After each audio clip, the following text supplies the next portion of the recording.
Yes, of course. Come in. Shirley, take Mr. Nichols' hat and coat. Take my hat and coat, Shirley. What's your drink, Mr. Nichols? I'll have what you're having. A plain gay curry? That'll be fine, thanks. One umbrella or two? One, please. Nice place you got here. It better be. It's the largest non-military structure west of the Mississippi. Not bad. The property's rich in history, too. The guest house was built over one and buried down, and the tennis court built over the second. Drat the luck! We're out of coconuts. Make yourself at home, Mr. Nichols. I'll be right back.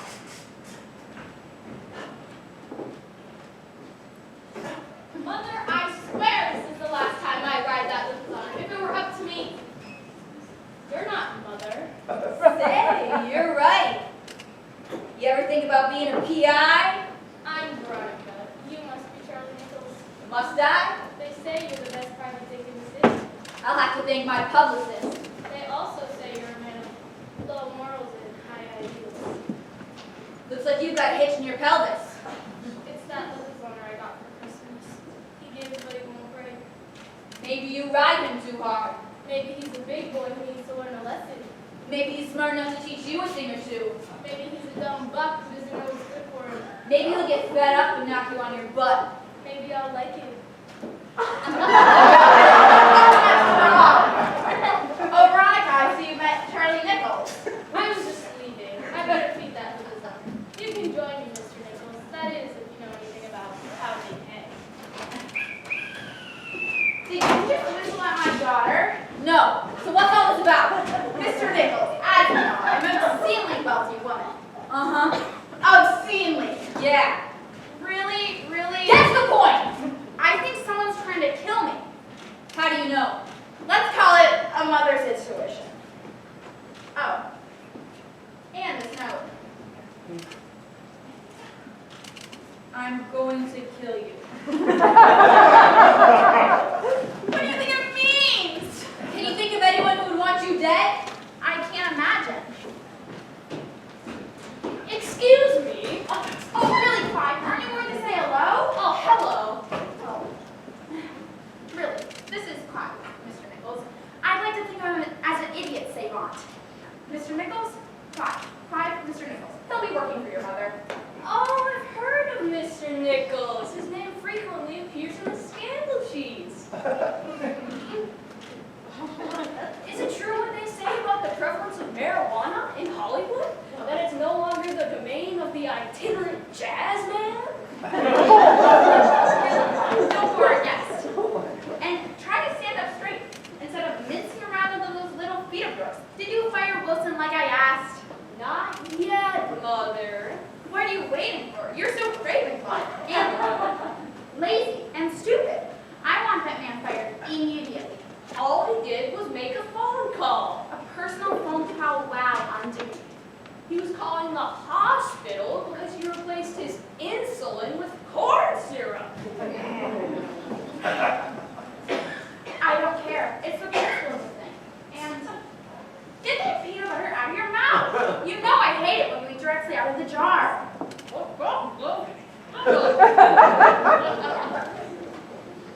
Now, if you excuse me, I must return to the library. Not again with those confounded books. They're vital to my studies, Mother. Tired old fox, but not a whit of manly beggar between them. I swear you grate on me. You grate on me so. I don't know how I can stand it. Why won't you leave me alone?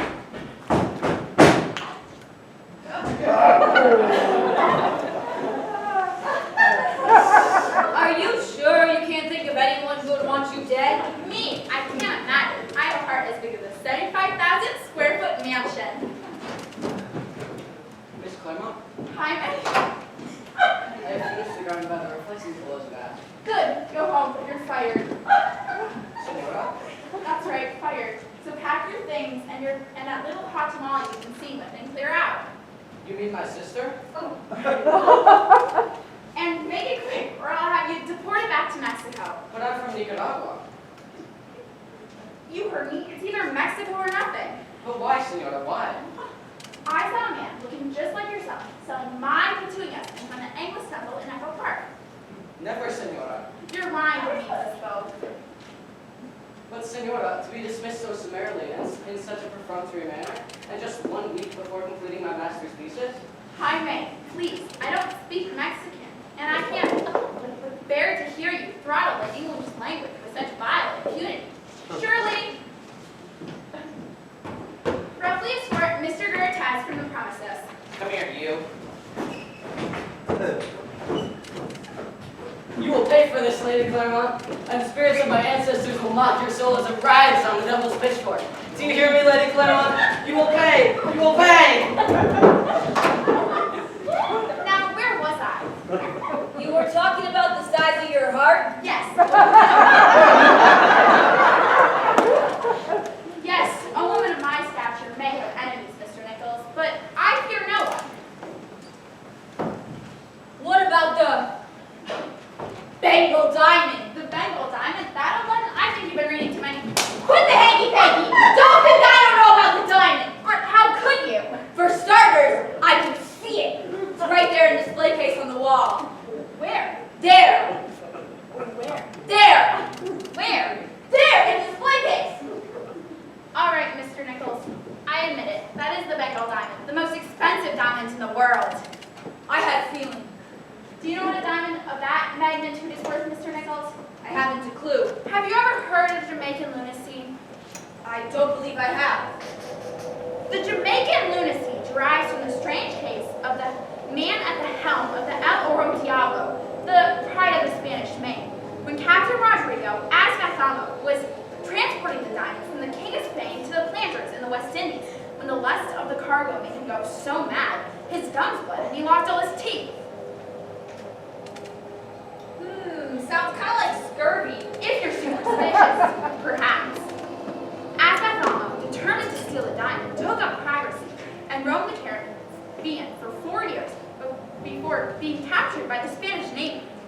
But the captain who captured Azcathamo also went insane and stole the diamond. And so on and so forth. For 150 years, until landing in the hands of Duke Thumchassie of the Wet-Tip-Tip Shire, England, in 1772. In 1817, given to a Hindi prince for the trade of the Indian subcontinent, were languished for the next 125 years.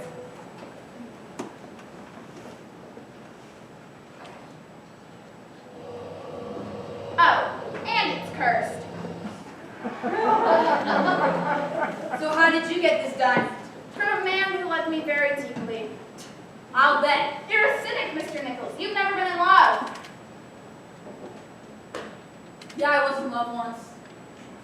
But never again. Love is for suckers. So who is this boyfriend of yours? I'm not at liberty to say. That does it! The coconuts! I don't, stop it! Stop it right here! I don't know what little game you've got cooked up for me, but I ain't playing. Get it? I've never been one for games. Sure, I've played my share of Monopoly, but if you take me for a sucker who will sit by smiling as you fiddle with the dice and move the game pieces around while I'm not looking and lie about the price of hotels on Pennsylvania Avenue, then I don't care if you're willing to trade me the B&O, Reading, and Marvin Garden for Park Place. You know why? Because dames like you always start the game with Boardwalk. And if you have Boardwalk and Park Place, it doesn't matter what cards everybody else is holding. They're all Baltic Avenue to you. Surely, my hat and coat!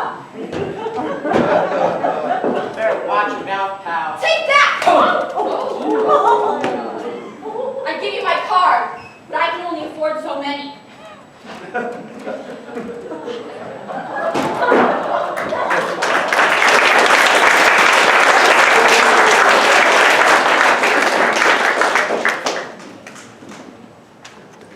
Lady Claremont had me pegged as a day player, a patsy, a stooge, an extra waving palm frond while she paraded through a garden of Ethiopians and lepers.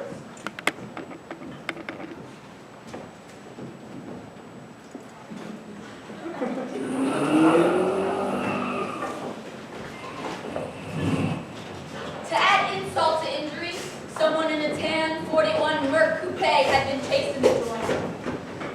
Feeling like a mark, I chose to eschew the boxing matches and nightclubs that my evenings and retired to my apartment in the Alto Nido building on North Ivar.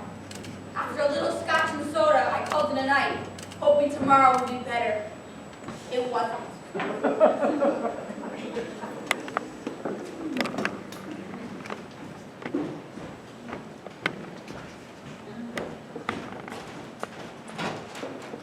Morning, doll.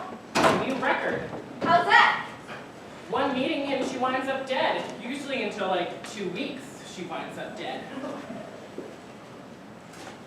World-famous Bengal diamond stolen. Unlikable blue blood Lady Claremont found dead beneath Echo Park Bridge. Experts estimate time of death between 10 p.m. and 2 a.m. Whoever was in that tan 41 Merc Coupe must have known I wouldn't have been there to protect her. Now she's playing a hard wine play for a sack. That's pretty bad. Echo Park Bridge, huh? Think there's been a hobo village underneath there for a few years. Think it's time to ask them a couple of questions.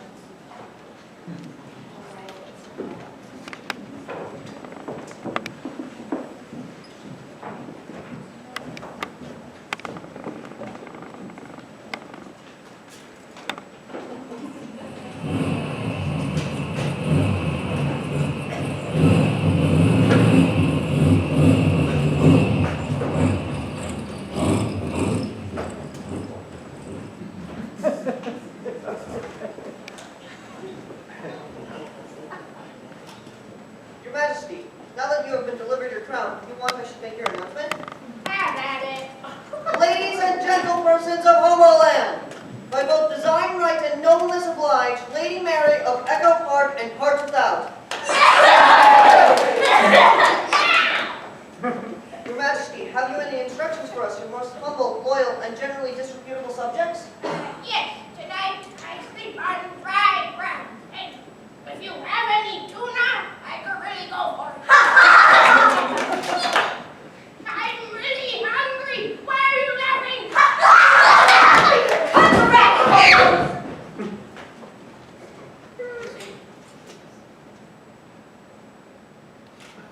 You don't belong here.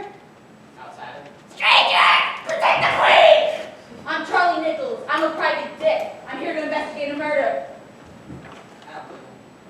Outsider. Protect the queen! Look, I'm not after you. After those responsible for the killing of Lady Claremont.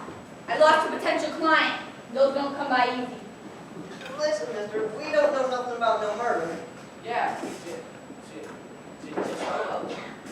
If you don't know anything, then why does that woman have a tiara on her head? A tiara? A tiara, yes, a crown. It's the only thing in sight that isn't covered in filth. But she's our queen. Get out of here! Ah! Queen lady, I want answers and I want them quick, comprende? Shall I make it double? Ha! Can't make me. I don't follow you. Protect the queen! It's no use, mister. What? She's crazy. She don't mean nothing. She don't know what's what. Can I redeem this coupon? Oh, you are? I ain't no one. I just live underneath this here bridge. You look mighty familiar. Not me. I got no name, no friends, nothing. You're Fist Johansson. I saw you contend for the flutterweight title in the Olympic Auditorium in 1936. Oh, not me, mister. You must have me confused with somebody else. You were up against Shins McGraw. Shins was the champion, but you were heavily favored. Oh, I don't much follow the prize fights. You had beaten Shin senseless for 5 rounds. Then in the 6th, tripped over your own shoelaces, fell on your face, and passed out. A riot broke out that night the LAPD couldn't contain for 3 days. Okay, you got me. I guess you can see why It was later proven you took money from the Cleveland outfit to take a dive. I guess we've all done some things we're not too proud of. Then there were those charges that you were running a phony insurance company that ripped off old people. Yeah, I'm really sorry about that. Let's see, you escaped to Canada to avoid the draft. You might have been running a sweatshop.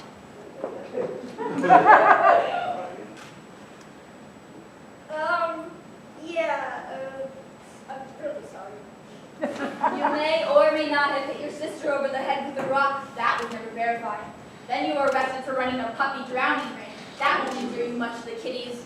Yeah, I'm really sorry. And look, now here you are, all sure-fired and cocky. Well, all that mob, senior citizen, and dead puppy money isn't going to help you much now, is it, tough guy? Nah, I guess I'm kind of a loser. Right. So tell me everything you know. Well, it was last night, around midnight, where there was a ruckus going on overhead.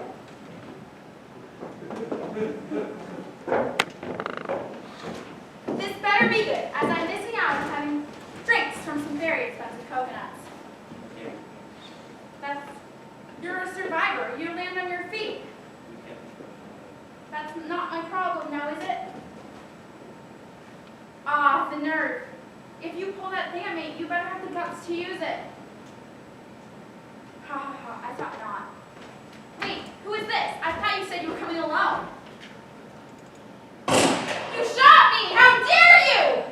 That's my diamonds! Give that back!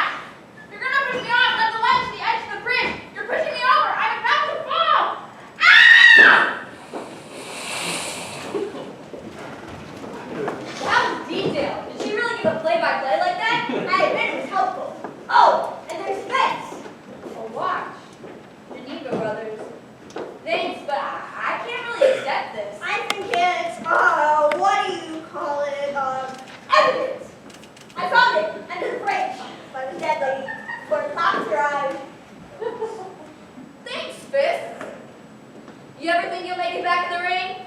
Nah, I'm too crooked. Well, take care of yourself. Hey, Copper, you may act all tough, but this here tiara is going to make us all rich as Rockefellers. How do you like that? Only if you can get rich off rhinestones. Huh? Don't you know rich broads like that only wear fake tiaras when they go out at night? Looks like you guys are just a bunch of disgusting hobos after all.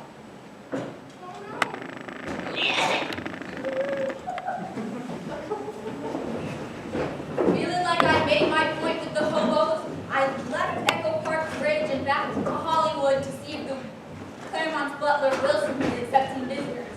I drove my 1940 Buick LaSalle south on Vine and turned a left on Fountain and up to the old chap's house where he was already entertaining some company.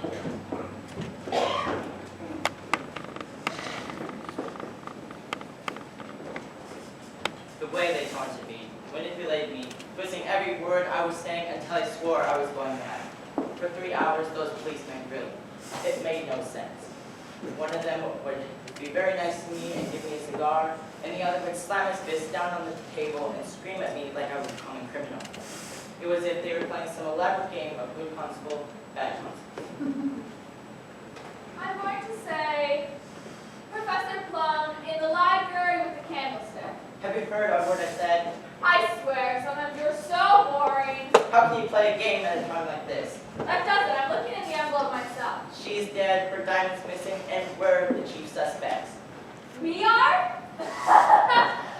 There's no we. We? There's only you, and you know it. I'm the woman in red.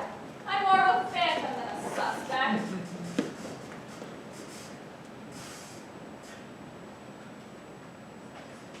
What are you laughing at? You know, if I walked out that door and fed the police the incriminating evidence they're looking for, you'd be finished. And I would be with another man. A real man. Like you're dangling from a post in San Quentin with your little feet, searching for some support to relieve that crushing sensation in your neck. My God, you're evil. You haven't the faintest trace of human kindness in that soulless husk you call your corporeal presence. I never called it my corporeal presence. You called it that because you're British. You're British and you're weak. Why? Why can't I be done with you, you despicable, cruel woman? Despicable. You think I'm despicable? What do you take me for? You can cry all you like, but I shan't do your bidding any further. I will never again trust your black spirit. You hate me. I don't blame you. I am evil, but I try to be good. I really do. But who has time these days? If only I could ever feel loved. There. I'm sorry. You're not evil. I know I've been such a bear lately. Aren't I pretty? I wore this dress just for you, and you didn't even say anything. Well, it's lovely. It is. Thank you. I can't think of any other girl I'd rather go on the lam with than you. Aw, you're sweet.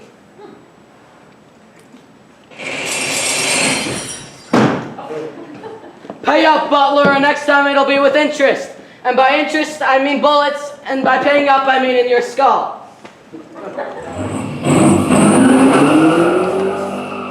Oh, Adrian, why don't everyone just leave us alone?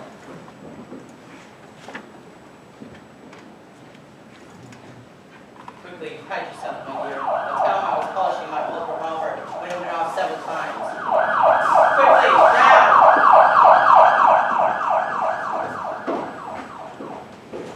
I was too busy dodging bullets to make out the hired me with the gat, so I cheesed it before the cops arrived.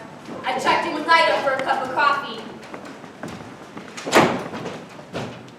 Got a new hobby there? Nah, writing samples. Last night I broke into the Claremont mansion and grabbed papers from every room in the house to compare to the elite's death threats. Yeah?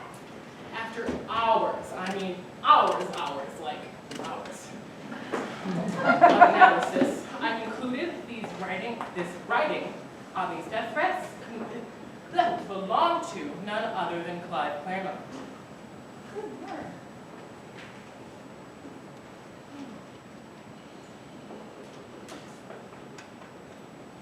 Oh, and by the way, I took a look at the tire treads.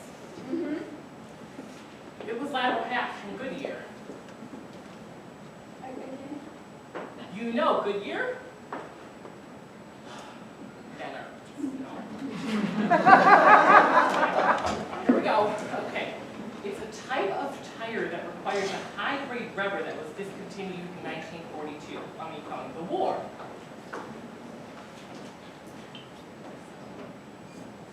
So on a hunch, I checked some retirement homes in the area.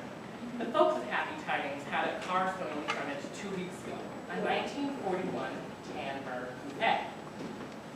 That takes care of the car. What you got there? Geneva Brothers.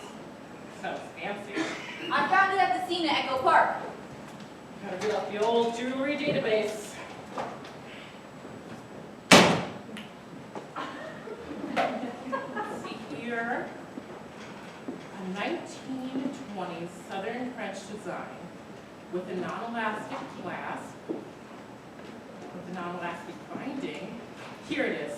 The watch was purchased at Nelson's Pawn Shop on La Brea and Olympic. Do you see these blood stains? I hadn't noticed. I'd better run some tests and see if I can come up with anything. Good thinking. You're a treasure, the best in biz. Good enough to join for William Benedict's picture this Thursday at the Chinese. I'm on a case, baby. You know I got no time for the pictures. Always a bridesmaid. I'll make it up to you. In the meantime, call Clive Claremont for me. You got it.